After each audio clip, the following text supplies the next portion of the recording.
Hey friends, this is the 83 Weeks After Party. We have got Eric Bischoff live. This week we are talking all about the career of Raven. We're going to get to the Dynamite ratings, some backstage scuffles going on, and get Eric's opinion on everything going down in the world of pro wrestling this week. My name is Christy, and I have my very good friends here with me here tonight. Hello, Steve Kaufmann, George Hermoza, and Adam K. Woods. How you guys doing? Doing great. Okay. I thought we were all going to say hello at the same time. Oh, hello. Hello. That would be fun. Oh. Hello. There we go. George did it. There we go. Not doing it. Yeah. Wow, and to add to all that craziness, I was playing you guys saying that and the video of us rolling right now. So that was really fun. I hope everybody is tuned in live tonight and hearing all this goodness. We have got all of our great friends joining us. They're already rolling with some questions for Eric. If you have something you'd like to know, just type it there in the live chat and we will relay it over to the Hall of Famer himself. EB, you were just telling us how you are still home alone over there. We got to check in on you a little bit. How's everything going? Good. My blood pressure is right where it's supposed to be. My heart rate's pretty good.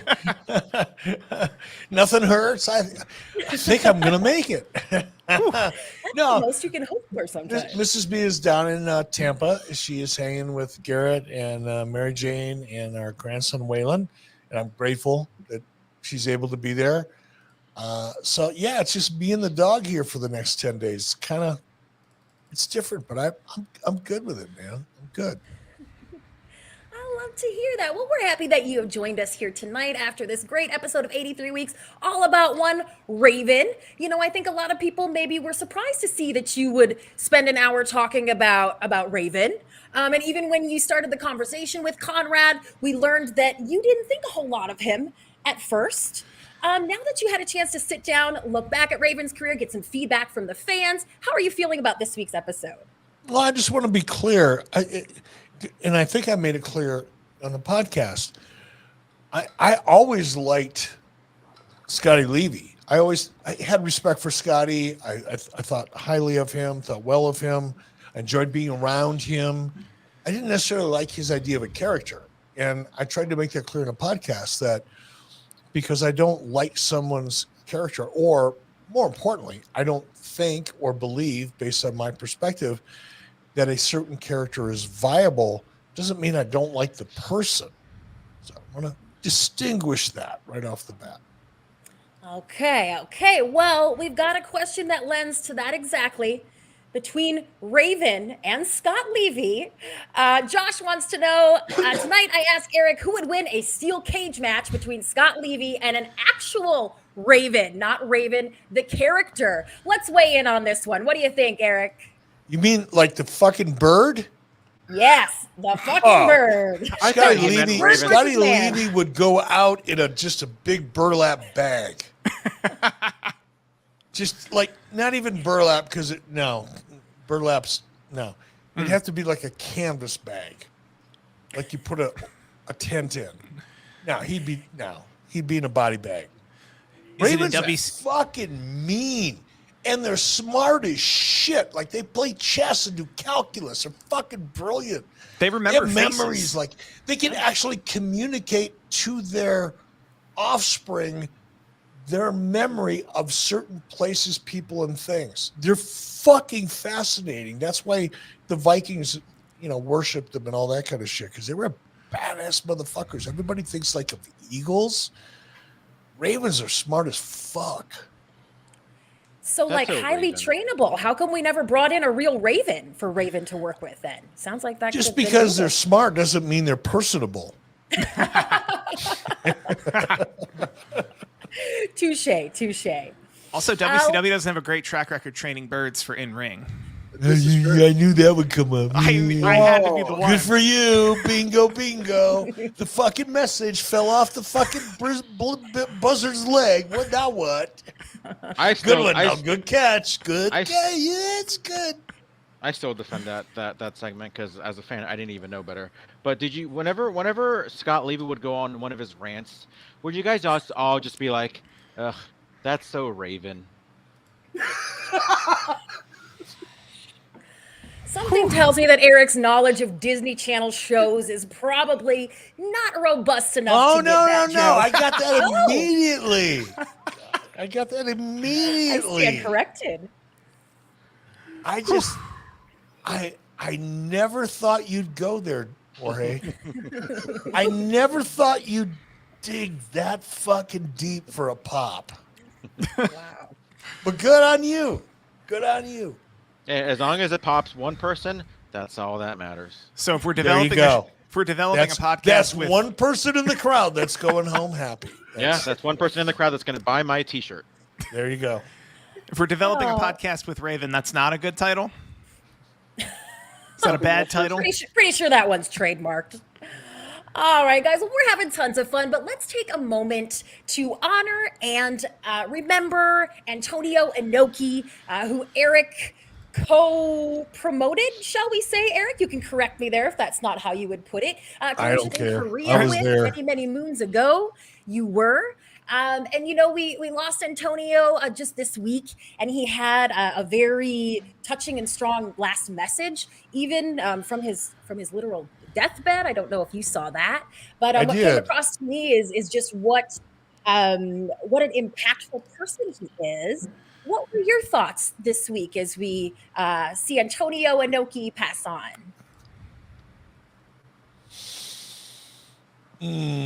Okay, I got to keep this kind of brief, right? Because we have a limit here. But I don't want to get too deep. But I've reached a certain stage in my life where so many of your peers or people that have had a big impact on your life or impression on your life, the older you get, the more of them and the more frequently those people around you pass away. I first started noticing, of course, being in the professional wrestling business, that whole process is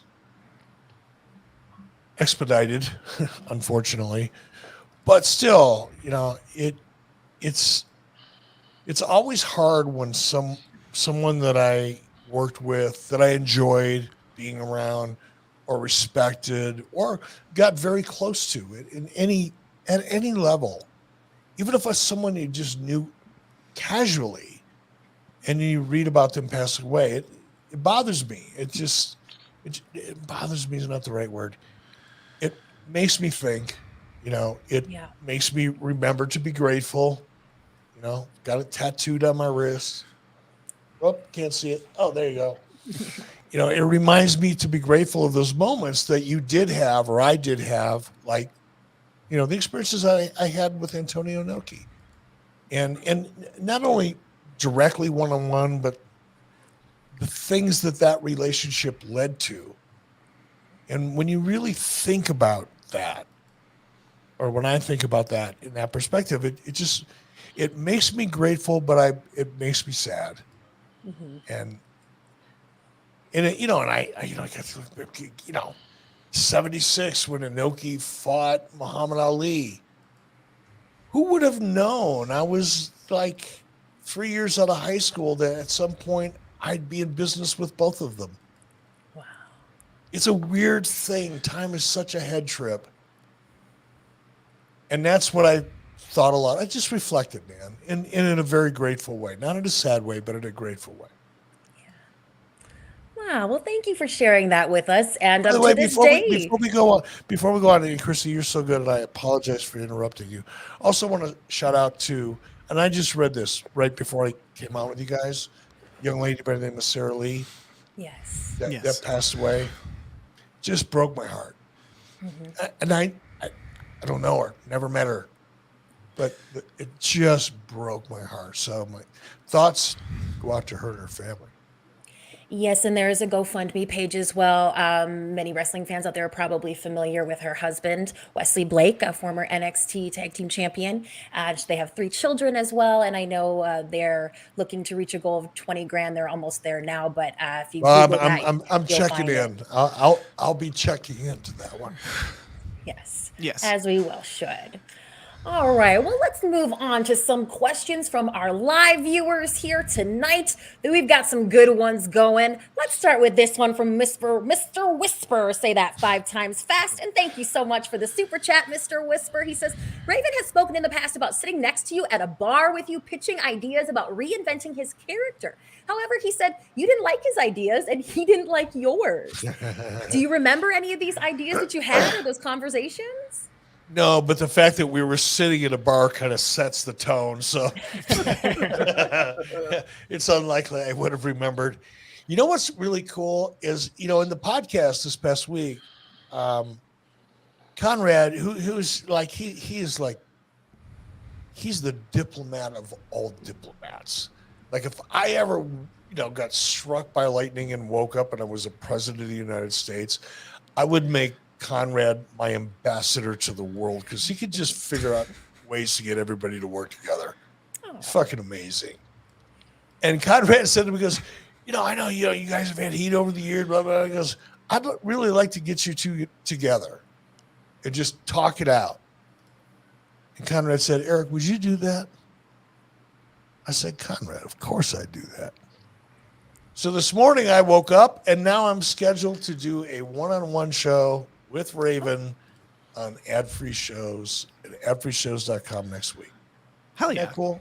Oh my gosh, that's incredible. Yeah. And I'm breaking it here. This is breaking news. Breaking freaking news. Clip this. 3, 2, 1. 11:25. Here. Breaking news. Eric Bischoff, Scotty Flamingo, sit down, head to head, one-on-one, clear the air for the first time in 2 decades. That one's going to be juicy, y'all. Can't wait for that. So back to the conversations at the bar. Do you remember any of your ideas and not liking his? Fuck no. No, I told you that right off the bat. We were in a bar. I don't have any idea what we were talking about. So, Eric, I want to ask you, right? The character development from Scotty Flamingo to what eventually became Raven. There's a lot of hubbub of who might be behind this rabbit mystery that the WWE is doing, and Bray Wyatt. Can you think outside of the two of Raven and Bray Wyatt of like somebody who's transfixed and transformed themselves so differently than what we knew them as before? No, that's a great observation, brother.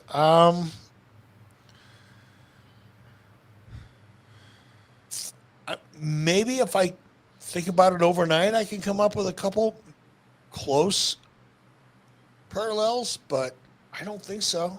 Not right now. I can't. Not that drastic, and Scotty was committed to Scotty Levy, Raven was committed to that character. That's one thing. I do respect him for. It was an unfortunate situation. He was miserable. I was miserable. Business was what business was. When I finally laid down the gauntlet, challenged anybody that wanted to leave. He raised his hand. I let him go. And then I fucked him when he was walking out the door thinking he could go do anything he wanted to do. He got out the door and realized I fucked him when he got home because you could go do anything you want to do except for go to WWE, which basically means you could go work indies because that's what ECW was at the time. Right. It's all it ever was, really. That was kind of shitty. It was the top indie. But it was smart. In a response to Woods, Goldust from Dustin Rhodes to Goldust. Yeah, wow, good catch, brother. How could I forget that? Yeah. And he even said in his promos, "You will never forget the name of Goldust," and apparently you guys all did. Yeah, you're right. But Oopsie. you mentioned in the podcast, because you guys were talking about having Tommy Dreamer come over, possibly. You mentioned that you didn't even know who Tommy Dreamer was until TNA. Do you want to take back that statement at all? No. What? You didn't know Tommy Dreamer when you guys worked together in the WWE from 02 to 05? Oh, okay. You're right. Okay, you got me. I fucked up. That's it. All right, good job, George. I'll go home, guys. Yeah, you did your job. Fuck you. I never want to see you on the show again. You're relegated to the bottom. All right. Well, while we're that actually was a good call. I guess I'm getting old. If anything, he was. I don't know if you remember. He was in this actual segment or match right before you debuted. It was like Tommy Dreamer versus Stevie Richards, and then literally the next segment was you coming out in the Booker T and Coach interview. Well, I definitely wouldn't have seen that because I was sitting in the back of a limousine. See, I was thinking that too. Like, I don't think you were watching up until you got there, and yeah. No, but it's funny the whole my easy God. I guess I joke about getting old because it's self-deprecating humor always works, but I kind of blur that period of time between me being a talent. Actually, it seems so long ago. It's like I almost forget I did it. Like until someone sends me a clip or something that I did or reminds me of something, it's like, yeah, I know I was there, but I don't really remember any of it. And that whole ECW portion of my run there as a talent is kind of a blip. Like, how long did that last? A couple months? The which part? I'm sorry? The ECW, WWE, the Invasion, me being involved in ECW, Tommy Dreamer. I mean, the ECW component of WWE, to me at least, doesn't feel like it lasted that long. That was an 01, but I think when you came in, it become an afterthought, but then they had that one night stand. Yeah, he's talking about in 05. Yeah, he's talking about summer of 05. So that was really the month heading into One Night Stand 05. And then they did another One Night Stand 06, but they didn't promote it as much on TV, and then I think you weren't there summer of 06. So yeah, plus he did to a your lot of timeline, talent stuff.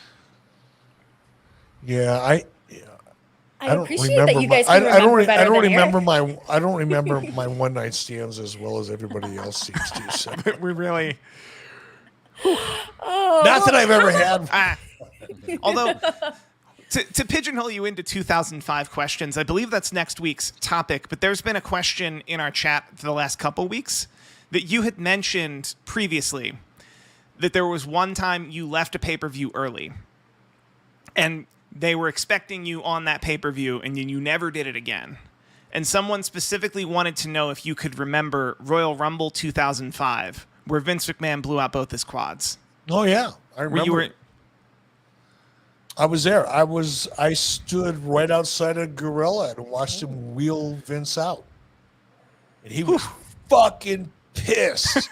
Not because he was in pain, because people could see him being wheeled out because he couldn't walk. Oh, fuck. He was livid. Mm-hmm. Yeah. I remember almost exactly where I was standing. Well, how about this one? Do you remember what kind of trouble you were making on Twitter last night?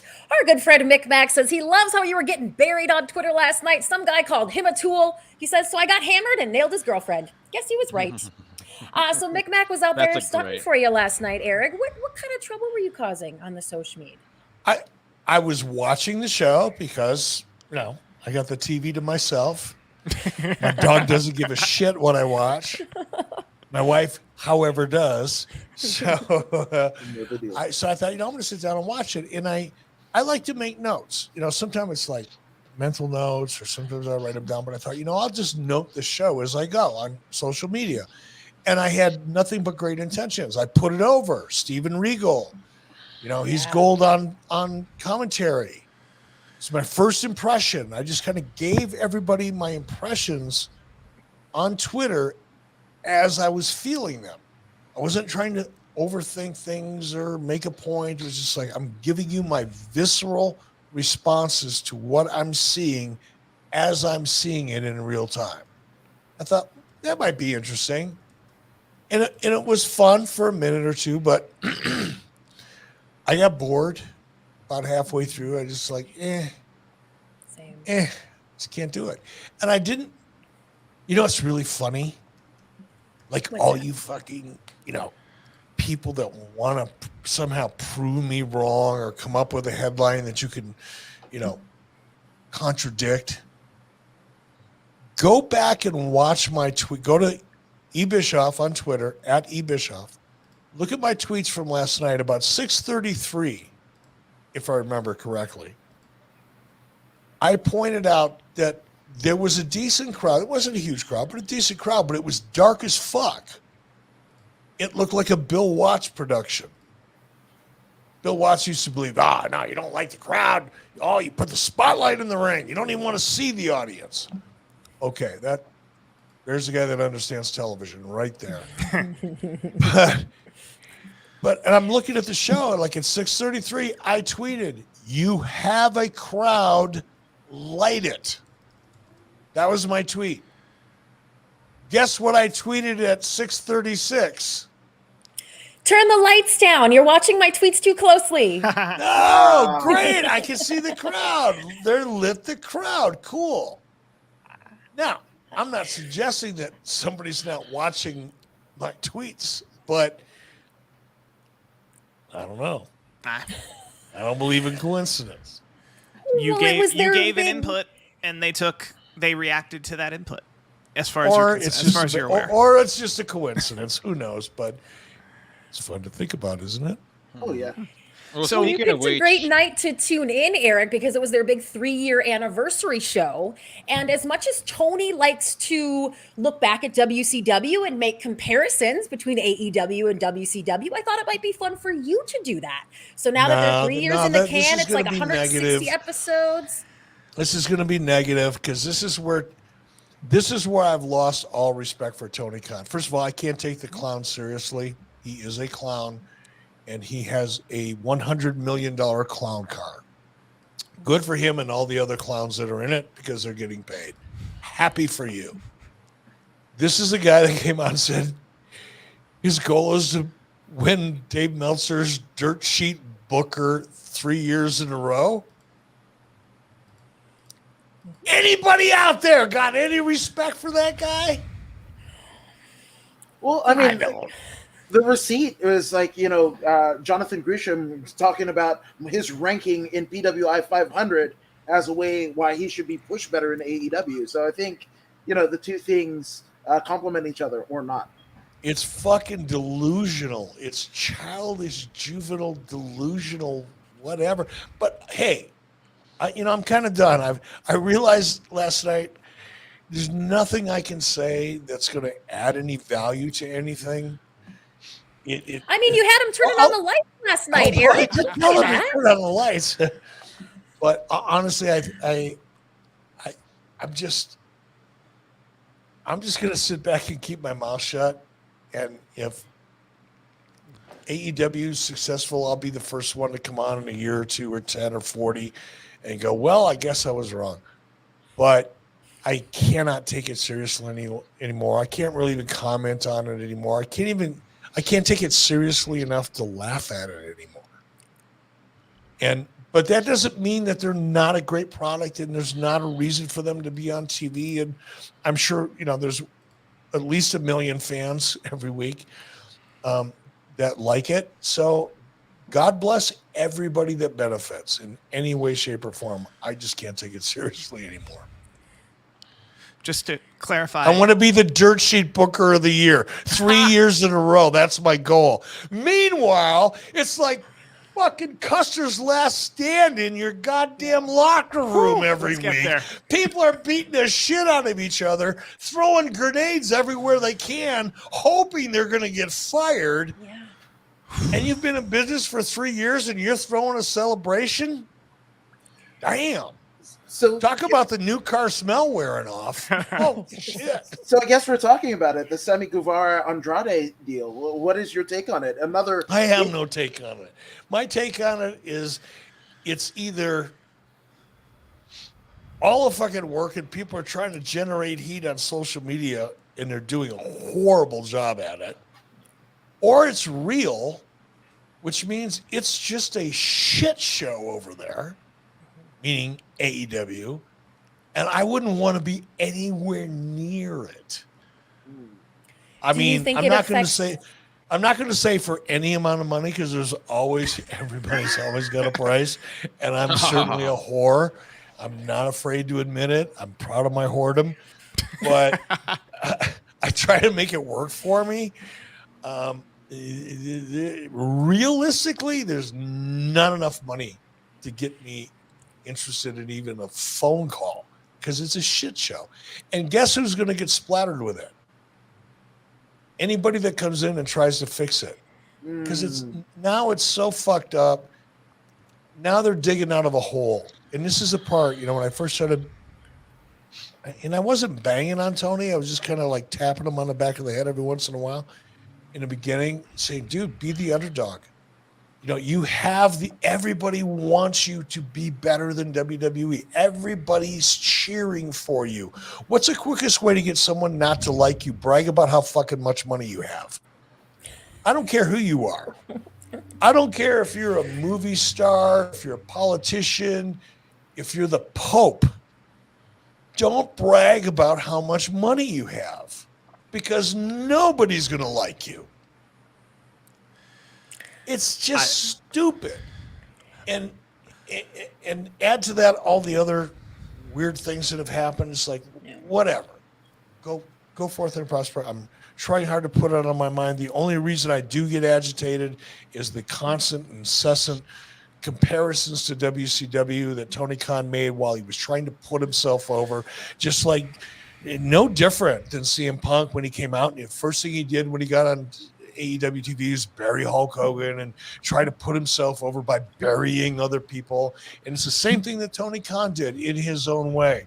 By being, if Ted Turner knew half as much about booking as I did, WCW would still be in business. I'm sorry, Tony. You want to know where the flame is coming from? The flame is coming from that statement. And I'll not forgive or forget you for saying it until you apologize publicly. And he never will. And he doesn't have to. But I don't have to really give a shit about AEW either. And to your point about $100 million clown car, you said this is going to become someone's mess to clean up. My theory is that it's never going to come off the road. Because if a $100 million clown car stays on the road, nobody realizes there's a problem enough to try and fix it. But here's where I think perhaps, because I'm not sure, you might be wrong. The property is not performing. Mm-hmm. Now, you can say, oh, it's like the third most successful show on Wednesday nights on TBS. You can come up, you can spin the fuck out of that shit all you want. Yeah. Here's where the rubber meets the road. The rubber meets the road when ad sales, Turner ad sales, can look at the revenue that it's created with AEW and determine whether or not that's a good investment or not. If they're having a hard time selling advertising in AEW, and look, it's naturally, historically been kind of a hostile environment for most mainstream advertisers. Mm-hmm. That's just across the board. WWE, WCW when it was around, AEW, I'm sure. Wrestling is just a weird thing. It's not a comedy, but it kind of is. It's not a drama, but it kind of is. It's not sports, but it kind of is. I mean, it's like, what the fuck is it?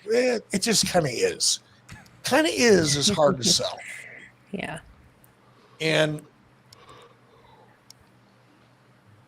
that's where the rubber meets the road. And that's a number. That's an equation. That's a data point that Brandon Thurston and all these other people in WrestleNomics and the people that try to analyze the analyzation that other people analyze and they kind of make it their own and interpret it.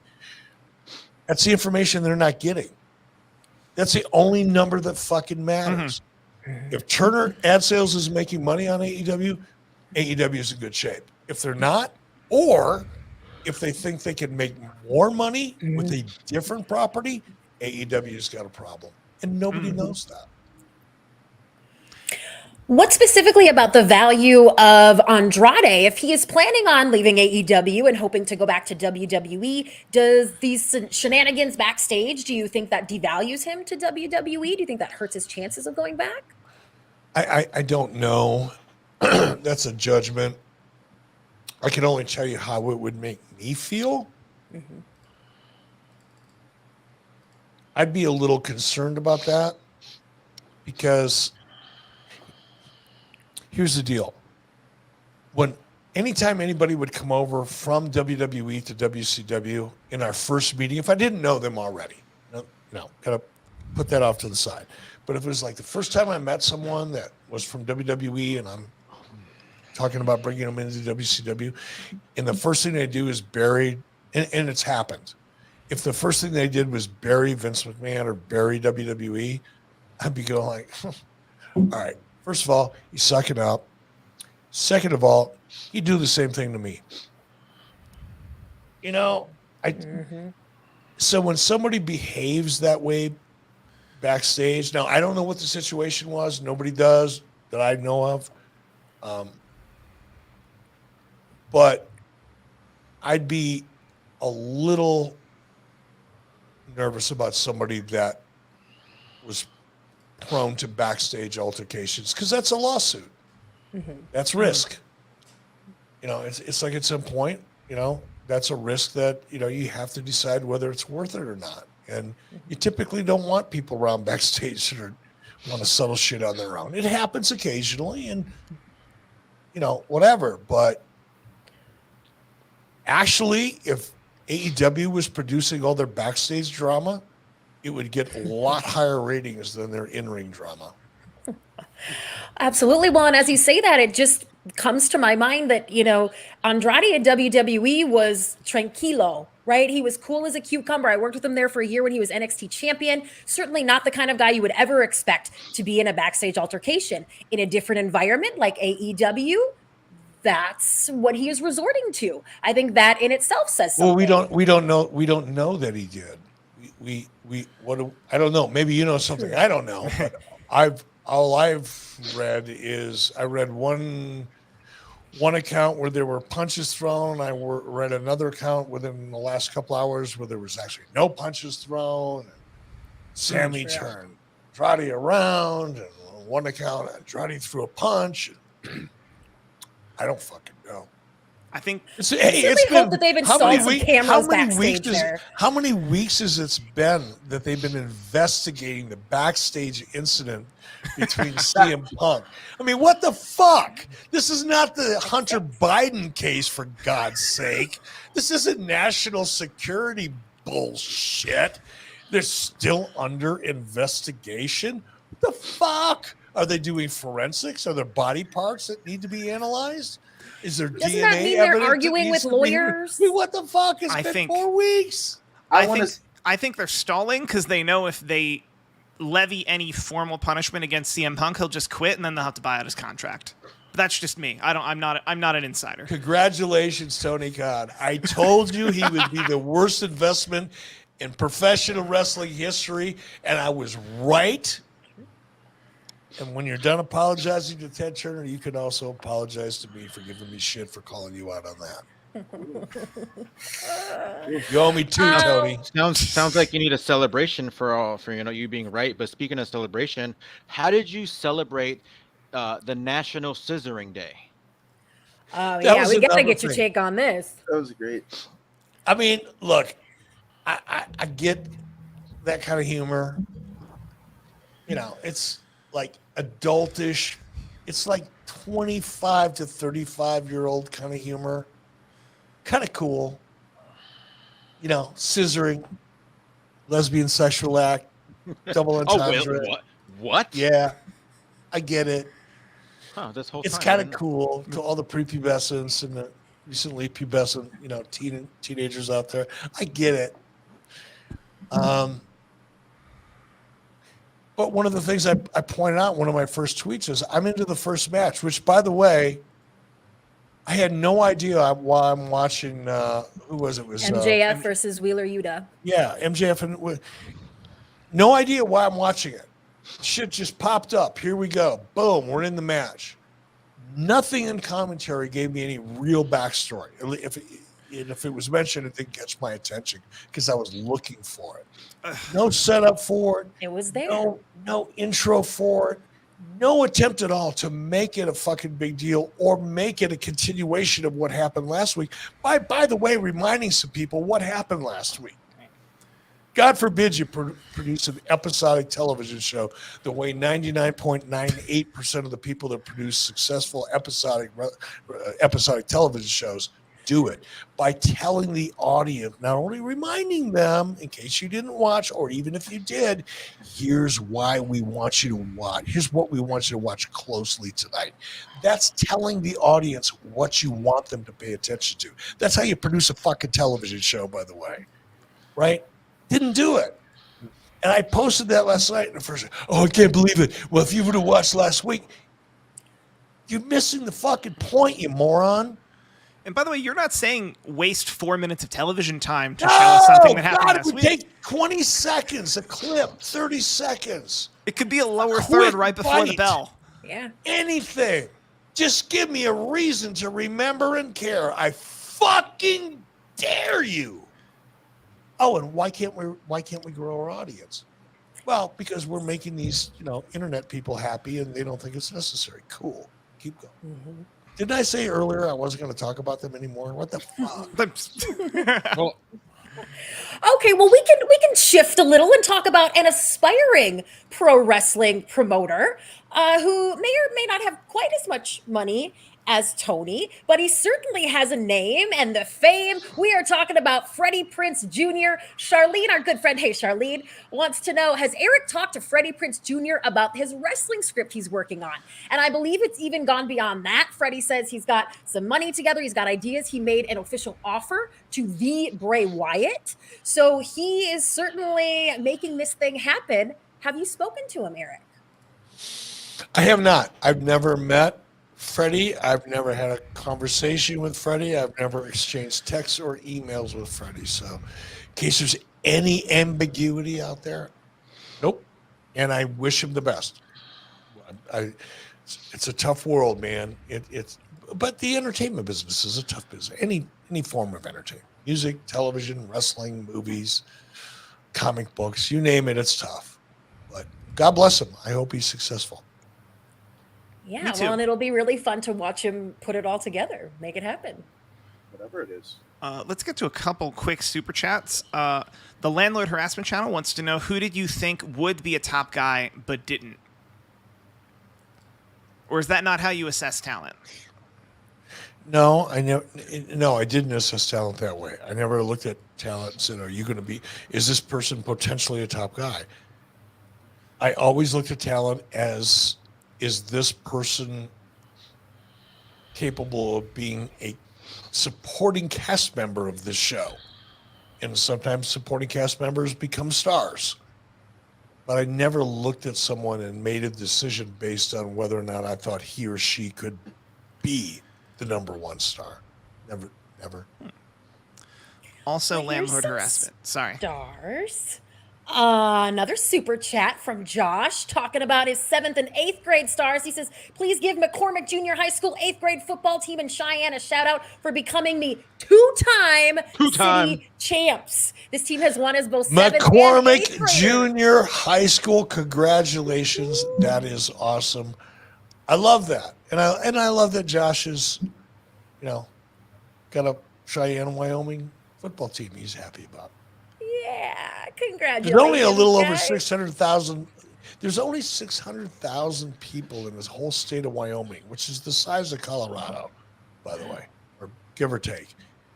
So, people are few and far between out there. So when we find somebody that's an Ad Free Show's family member that's also part of Wyoming, I dig it. Hell yeah. Love that. How about this one from the Landlord Harassment Channel, which is also another Josh? He wants to know if you think Fandango was a Disco Inferno ripoff. Big drama. You remember Fandango, WWE? He had the bell bottoms and he was shaking his hips. He brought the funk for sure. Kind of like Danny Terrio. Do you remember Danny Terrio? Ooh. I don't.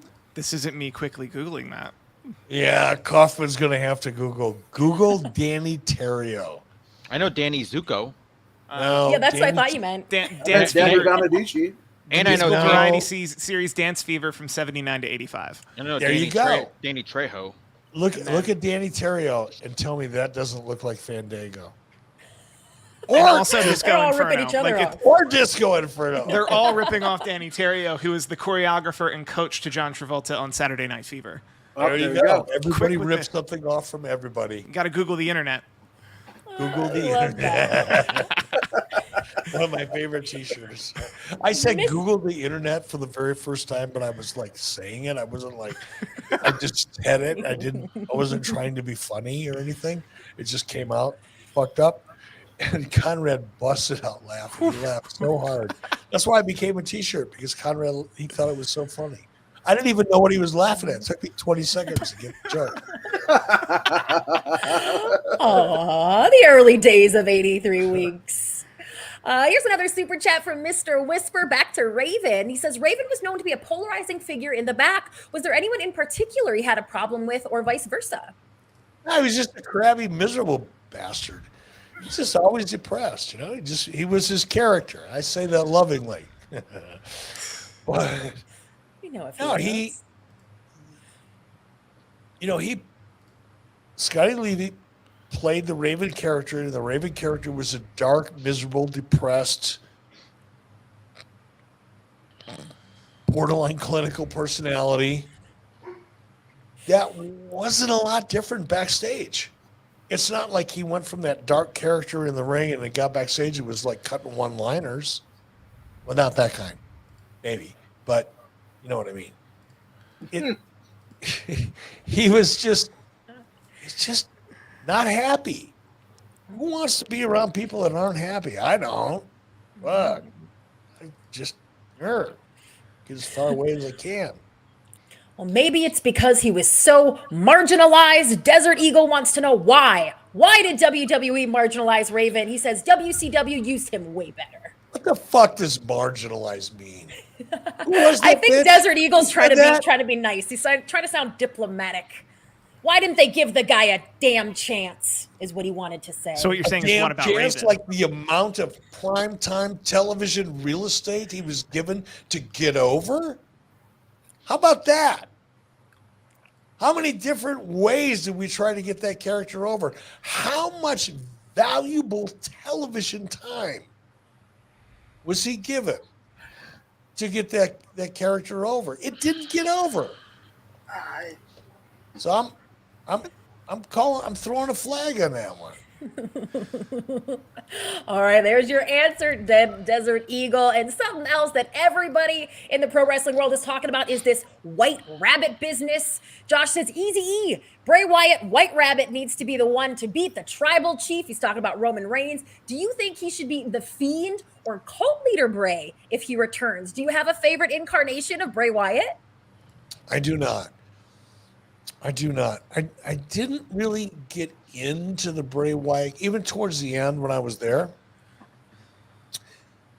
because I wasn't involved in it. I didn't hear about how it was being developed. It was kind of its own thing outside of creative, and the people involved in it would come to creative and go, okay, this is what we're thinking for this week, and there would be some exchange going back and forth.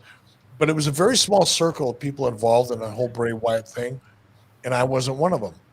So I never really understood what was going on with that character until I saw it happening on television, because I wasn't involved with it.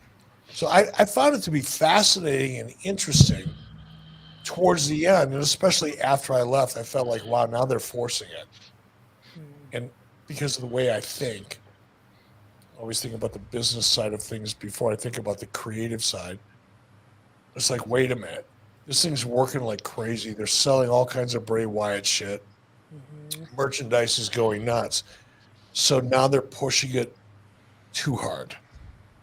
It went from being something organic and cool to being mass-produced over a period of about 60 days. And I kind of saw that as it was happening, because when I first got there, it was very organic and very cool, kind of mysterious. And I was there long enough, 4 months, where I saw things like explode merchandise-wise.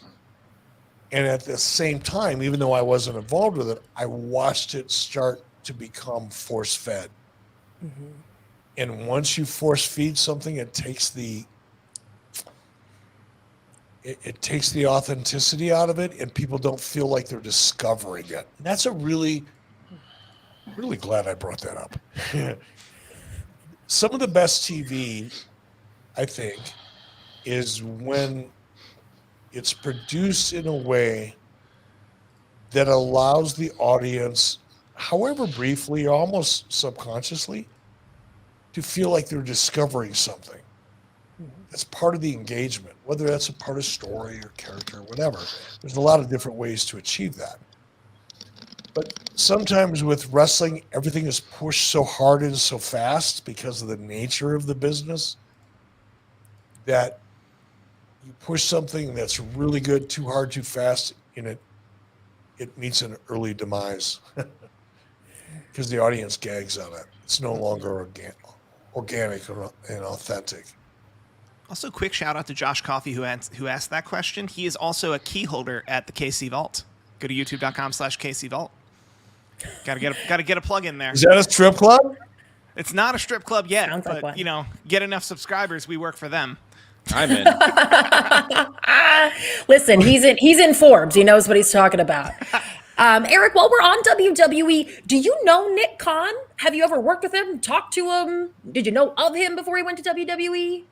I knew of him before he got to WWE because a friend of mine used to have his job. There was a guy by the name of Howie Newchow that used to be, I believe he was the president of CAA Sports, and Howie and I were pretty good friends for a long time and discussed doing business together. And I lost track of Howie, and then I found out years later that Nick Khan was in that role. But I've had maybe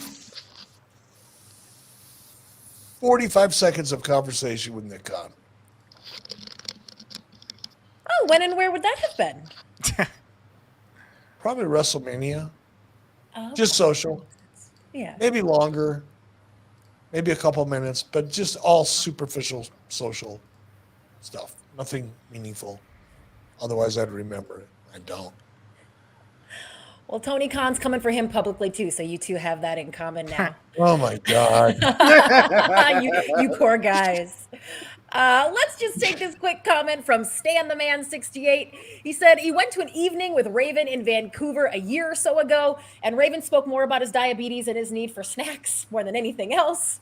Stan was disappointed. I think, Raven maybe has a... Are diabetes, is particular kind of- diabetes and the need for sex somehow connected? Yeah. Oh.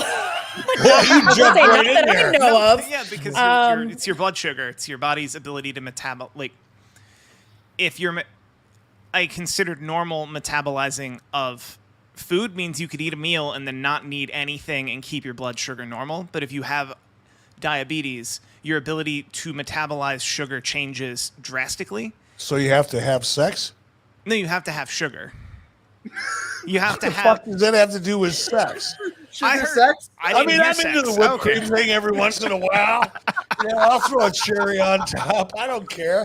But what the hell? How are these two things connected? For God's sake, help me here. I heard snacks. SNACKS, not sex. Oh, we're talking about two different things. It still applies. I swear to God. Oh my God. This is the best YouTube show ever. Wow. Snacks. Oh, Like a you little either candy get your bar if you insulin have or an diabetes. HJ, Yes, you need- whatever you need. I heard what Eric heard. Just throwing it out Yeah, there. see? I mean, this whole conversation has made my fucking brain start to expand in a way that almost hurts. Like it might explode. This is nuts. I'm thinking, what the hell does sugar and treats have to do with sex? Outside of a little recreational foreplay. I mean, I don't get it. It's the lip gloss. That was snacks. There you go. All right. Well, we don't want your brain to explode live right here on the air, Eric. So we are going to get over to our special fucking nuts. ad-free shows after party. But one more from Mick Mac before we roll over. You sold better against John Cena than 50% of the AEW roster, which I don't get. But hey, we love to hear all your comments. questions and such, folks. If you are watching here live on the 83 Weeks channel, make sure you click that big red subscribe button and turn on the notifications as well, so you know every time we go live and you have an opportunity to talk to Eric. We do this Thursdays at 5 p.m. Pacific time. We hope to see you here live. And right now we are going to go to our special after party for our ad-free shows, Top Guys. So if you are a top guy, check your email. If you're not, head on over to adfreeshows.com and sign up for this and lots more other cool stuff too. So we will see you all next week. And Top Guys, stay tuned. Adios. I got the knick-knack thing. Because it's that match 17 years ago today. Eric had a match with John Cena. Right. Gonna use the restroom. Go for it. Okie dokie. Yeah, and his selling was better than 90% of the AEW roster, right?